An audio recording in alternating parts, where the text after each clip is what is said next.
വർഷങ്ങൾക്ക് ശേഷം എന്ന വിനീത് ശ്രീനിവാസൻ മൂവി OTTയിൽ റിലീസായതിനു ശേഷം ഒരുപാട് ട്രോളുകൾക്ക് വിധേയമായിക്കൊണ്ടിരിക്കുകയാണെന്നുള്ള വാർത്ത എല്ലാവരും അറിഞ്ഞു കാണും. അപ്പോൾ അത് എന്തുകൊണ്ട് ട്രോൾ വന്നു എന്നുള്ളത് ചിന്തിക്കേണ്ടത് ആവശ്യമാണ്. വിനീത് ശ്രീനിവാസൻ എന്ന് വെച്ച് കഴിഞ്ഞാൽ അദ്ദേഹത്തിന് ഒരു സിനിമ ഇറക്കി അത് വിജയിപ്പിച്ചെടുക്കാനുള്ള കഴിവുണ്ട്, അതിൻ്റെ ചേരുവകളൊക്കെ അദ്ദേഹത്തിന് അറിയാമെന്നുള്ളൊരു വാർത്ത പരക്കെ പരന്നിരുന്നതാണ്. അത് അദ്ദേഹം സ്വന്തമായിട്ട് സിനിമ ചെയ്ത് അത് വിജയിപ്പിച്ച് തെളിയിച്ച കാര്യമാണ്. ഓക്കെ, അപ്പോൾ അതിൻ്റെ രസക്കൂട്ട് അദ്ദേഹത്തിനുണ്ട്. പക്ഷേ അതിൻ്റെ കാലം കഴിഞ്ഞു, അതിന് വർക്കൗട്ട് ആവില്ല എന്നുള്ളതിൻ്റെ സിംറ്റംസാണ് ഈ വർഷങ്ങൾക്ക് ശേഷം കൂടി പൂർണ്ണമായിരിക്കുന്നത്. ഈ ട്രോളുകൾ വരുന്നതിൻ്റെ പ്രധാന കാരണം ഇതാണ്. ട്രോളുകൾ വരിക എന്ന് പറഞ്ഞു കഴിഞ്ഞാൽ ഒരു കാര്യം ആലോചിക്കണം. ആൾക്കാർ അവരവരുടെ ഡിസപ്പോയിൻമെൻറ്റ് പ്രകടമാക്കുന്ന പലതരത്തിലാണ്. നമ്മൾ മറ്റുള്ളവർക്ക് ഉപദ്രവകരമായിട്ടുള്ള കാര്യങ്ങൾ വേണ്ട, അല്ലെങ്കിൽ അത് ശിക്ഷിക്കപ്പെടണം എന്നത് മാറ്റി നിർത്തി കഴിഞ്ഞാൽ ബാക്കി ഏതു തരം പ്രകടനവും സ്വാഗതാർഹമാണ്. അപ്പോൾ എന്നാലേ ഉള്ളൂ ചേഞ്ച് വരത്തുള്ളൂ. ഞങ്ങളെ സിനിമ ഇറക്കി പറ്റിക്കാൻ നോക്കണ്ട എന്നുള്ളതിൻ്റെ ഒരു വശം ആണ് ഈ ട്രോളുകൾ വരുന്നത്. ട്രോളിലൂടെ പ്രതികരിക്കാൻ പറ്റുന്നവർ അങ്ങനെ ചെയ്യുന്നു, അല്ലാത്തവർ മറ്റു വഴികൾ നോക്കുന്നു, അങ്ങനെ എക്സെട്ര. അപ്പം വിനീത് ശ്രീനിവാസൻ്റെ എന്തോ പറയണേ, ഒരു ഓൾഡ് ഫിലോസഫി പ്ലസ് കുറച്ച് സോസ് എന്ന് പറയാം. അതായത് ഒരു പഴഞ്ഞ സാധനം ഇച്ചിരി സോസ് കൂട്ടി നമ്മൾ കഴിക്കുന്നു. കാണുമ്പോൾ ഒക്കെ രസമായിരിക്കും. ഒരു പഴയ സാധനമാണല്ലോ, നല്ലതായിരിക്കും എന്ന് വിചാരിച്ചാൽ കഴിക്കും. വയറ്റിലെത്തി അവിടെ കെമിക്കൽ റിയാക്ഷൻ തുടങ്ങി കഴിയുമ്പോഴത്തേനും വിവരം അറിയും. അതാണ് ഈ പ്രതികരണം വരുന്നത്. അപ്പം അതാണ്, ഫിലോസഫിയുടെ ടൈം കഴിഞ്ഞു, സൈക്കോളജിയുടെ ടൈമും കഴിഞ്ഞു. അപ്പോൾ അത് എവല്യൂഷൻ ആയിട്ടുണ്ട്. ഇതൊന്നും അറിയാണ്ട് ഇപ്പോഴും അദ്ദേഹം ഫിലോസഫിക്കലായിട്ട് സിനിമകൾ ഇറക്കിക്കൊണ്ടിരിക്കുന്നതുകൊണ്ടാണ് ഈ പ്രശ്നം. തന്നെയല്ല, എത്ര മണിക്കൂറാണ് അദ്ദേഹത്തിൻ്റെ സിനിമ? 2-3 സിനിമകൾ കണ്ടു തീർക്കാനുള്ള സമയം എടുക്കുന്നുണ്ട് അദ്ദേഹത്തിൻ്റെ ഒരു സിനിമയ്ക്ക്.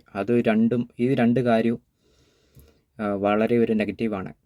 ഇപ്പോഴത്തെ ഒരു കാലഘട്ടത്തിൽ നമുക്കൊരു സിനിമ ആരാധകന് അംഗീകരിക്കാൻ പറ്റാത്ത രണ്ട് കാര്യങ്ങളാണ് പഴഞ്ചൻ ഫിലോസഫി. അതായത് ഫിലോസഫിയും അതുപോലെ തന്നെ സമയക്കൂടുതലുള്ള സമയദൈർഘ്യവും. ഇത് രണ്ടും ഒരു സിനിമ പ്രേമിയെ ഡിസപ്പോയിൻറ്റഡ് ആക്കും. ഒരു കാര്യം പറയുന്നതിന് എന്തിനാണ് ഇത്രയും സമയം?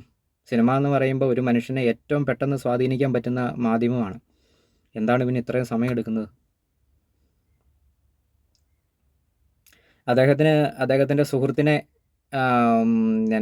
പേര് വിളിക്കുന്നതിന് പകരമായിട്ട് ചുരുക്കപ്പേര് വിളിക്കുന്നുണ്ട്. അപ്പോൾ എന്താണ്, നമുക്ക് കൈകാര്യം ചെയ്യാൻ എളുപ്പമുള്ളതുകൊണ്ടും ഇഷ്ടമുള്ളതുകൊണ്ടുമാണ് അങ്ങനെ ചുരുക്കപ്പേര് വിളിക്കുന്നത്. ഓക്കെ, അത് സമ്മതിക്കുക, അത് അദ്ദേഹത്തിന് അറിയാം. പക്ഷേ സിനിമ അതുപോലെ ചുരുക്കാൻ അദ്ദേഹം തയ്യാറാകുന്നില്ല എന്നുള്ളതാണ്. ഞങ്ങൾക്ക് കാണാൻ സൗകര്യം വേണമെങ്കിൽ കുറഞ്ഞ അളവിൽ ഒരു 1.5 മണിക്കൂർ കൊണ്ടോ 1.25 മണിക്കൂർ കൊണ്ടോ ഒരു സിനിമ ആക്കണ്ടേ? എന്നാലേ നമുക്ക് ഏത് സാഹചര്യത്തിലാണെങ്കിലും കാണാൻ പറ്റത്തുള്ളൂ. അപ്പോൾ പറയും 1.25 മണിക്കൂർ കൊണ്ട് അത് വിവരിക്കാൻ പറ്റത്തില്ല എന്ന്. അപ്പോൾ അതിൻ്റെ അർത്ഥം എന്നാ? ആർക്കും വേണ്ടാത്തൊരു കാര്യമാണ്. വേണ്ടാത്ത കാര്യം ഇങ്ങനെ കുത്തി ഏൽപ്പിക്കുമ്പോഴത്തേനും കുറേ ഇങ്ങനെ പറഞ്ഞ് പോകേണ്ടി വരും. എത്രയോ പറഞ്ഞിട്ടും ഒന്നും ഒരു കാര്യമില്ല. ഏറ്റവും അവസാനം ആളുകൾ പടം കണ്ടു കഴിയുമ്പോൾ ഡിസപ്പോയിൻറ്റഡ് ആണ്. പിന്നെ ഇത് കണ്ട് വിജയിപ്പിക്കുന്ന ആൾക്കാരെന്നൊക്കെ പറഞ്ഞു കഴിഞ്ഞാൽ ഞാൻ അവരെക്കുറിച്ച് കൂടുതലായിട്ടൊന്നും പറയുന്നില്ല, വെറുതെ മറ്റുള്ള ആളുകളെ വിഷമിപ്പിക്കുന്നില്ല. അപ്പോൾ എന്താണെങ്കിലും ഇതൊക്കെയാണ് ഈ വർഷങ്ങൾക്ക് ശേഷത്തിന് ട്രോള് വരാനുള്ള കാരണം. ഞാൻ സിനിമ കണ്ടിട്ടില്ല, കാണണമെന്നും താല്പര്യമില്ല. ആരെങ്കിലും കഥ പറയണമെന്നും കഥ കേൾക്കണമെന്നും താല്പര്യമൊന്നുമില്ല. പിന്നെ നിങ്ങൾക്ക് താല്പര്യമുണ്ടെങ്കിൽ പോയി കാണുക. സിനിമ വർഷങ്ങൾക്ക് ശേഷം എന്ന സിനിമ ഓടി അതിൻ്റെ പ്രൊഡ്യൂസർക്ക് പൈസ കിട്ടുന്നതിൽ എനിക്ക് യാതൊരു വിഷമവുമില്ല. നല്ല കാര്യം.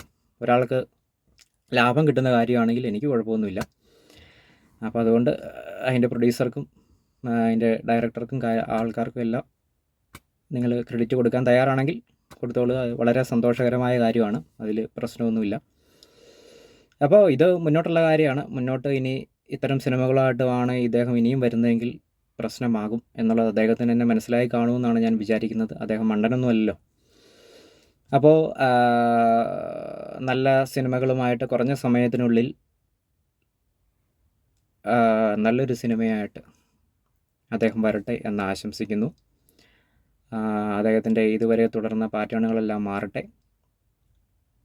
പുതിയ നല്ല സിനിമകളായിട്ട്, ആധുനിക സിനിമകളായിട്ട് അദ്ദേഹം വരട്ടെ. അദ്ദേഹത്തിൻ്റെ ഫിലോസഫിയൊക്കെ മാറ്റി വയ്ക്കപ്പെടട്ടെ. അദ്ദേഹത്തിൻ്റെ സമയദൈർഘ്യം കുറഞ്ഞ സമയത്തിനുള്ളിൽ ഒരു സിനിമ അദ്ദേഹം ചെയ്യട്ടെ. അതായത് സിനിമയുടെ ദൈർഘ്യം കുറഞ്ഞതാവട്ടെ, ഒരു 1.5 മണിക്കൂർ, 1.25 മണിക്കൂർ അത് മതി.